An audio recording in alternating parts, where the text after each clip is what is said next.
Властите прават напори на повредените да им се прави трансплантација на кожа во Македонија, откако ќе се вратат дома и ќе продолжат со лекувањето. Надлежните веќе стапиле во контакт со Холандска банка за кожа и во моментов на пластична хирургија се прават пресметки и анализи како во наредниот период би се вршеле трансплантациите. На клиниката Папа Николау во Солун веќе е извршена трансплантација на еден повреден од трагедијата во Кучани, но директорот на Фондот за здравство Сашо Клековски најави дека се прави координација како во иднина ќе се вршат трансплантациите. Во моментот на клиниката за пластична хирургија ги прават плановите во која фаза колку пациенти треба да бидат фатени и од историјата во минатото, значи такви зафати и комплицирани и помалку комплицирани се правени на клиниката, така да клиниката ќе ни информира за темпото и во согласност со тоа ќе почнеме да работиме. Клековски посочи дека претходно во Македонија годишно имало околу 100 изгореници и тоа вклучува од сите можни причини, како што се изгореници од топла вода и пегла.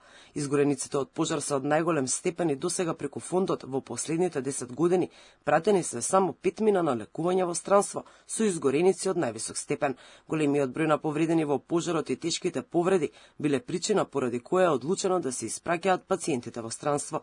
Од овие 100 годишно случаи што ги имаме во Македонија, во последните 4 години сме имале 28 случаи, од тоа 6 со висок степен на изгореници, значи збориме за 2 и 3 степен на изгореници, комплицирани случаи на изгореници со кожен графт сме имале вкупно 11 случаи и полесни изгореници со кожен графт трансплантација сме имали исто така 11 случаи, значи вкупно 28 случаи во 4 години.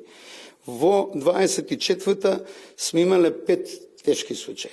Инаку, во Македонија постоеа центри за изгореници до 2016 во Стара градска болница и во воената болница во Скопје. Директорот на фондот рече дека потребна е анализа дали овие центри треба повторно да заживеат, бидејќи не станува збор само за техничка опрема, туку потребни се и хирурзи кои секојдневно работат вакви операции и имаат искуство.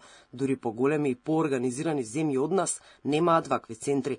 Досега, нашите пациенти се лечеле во центрите во Солун и Софија. Во Македонија да пружат помош пристигнаа специјалисти од Чешка и Израел. Се очекува лекарски тим од Британија да пристигне наскоро за да им помогне на македонските лекари.